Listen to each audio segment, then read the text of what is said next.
Dukungan AS yang selama ini merupakan sekutu utama Ukraina belakangan terus tergerus. AS justru terlihat makin mesra dengan Rusia.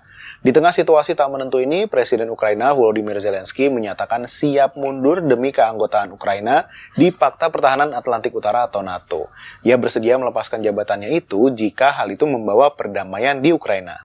Dalam konferensi pers Minggu 24 Februari 2025 malam waktu setempat, Zelensky menyebut pengunduran dirinya bisa ditukar dengan masuknya Ukraina ke dalam aliansi militer NATO. Ia menyatakan siap meninggalkan jabatannya itu jika berarti perdamaian bagi Ukraina.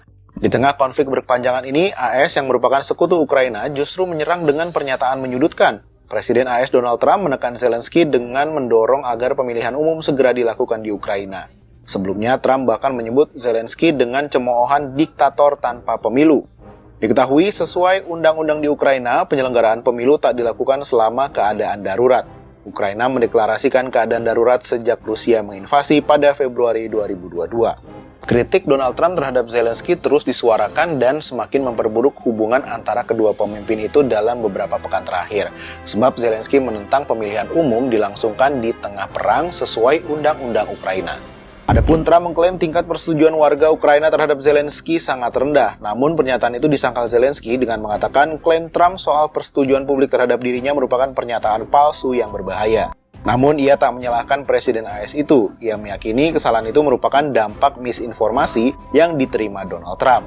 Zelensky mengatakan Trump berada dalam gelembung disinformasi yang diciptakan Rusia untuk membuat marah Presiden AS dan timnya. Presiden Ukraina itu mengatakan ingin melihat Trump sebagai mitra bagi Ukraina, bukan sekadar mediator antara Kiev dan Moskwa. Pasukan Ukraina bertahan, sebagian dalam kondisi cacat karena luka selama perang. Pasukan Rusia yang terluka juga dilaporkan terus bertempur di medan perang. Sebelumnya, Zelensky mengatakan Rusia telah meluncurkan 267 pesawat nirawak ke Ukraina dalam waktu semalam.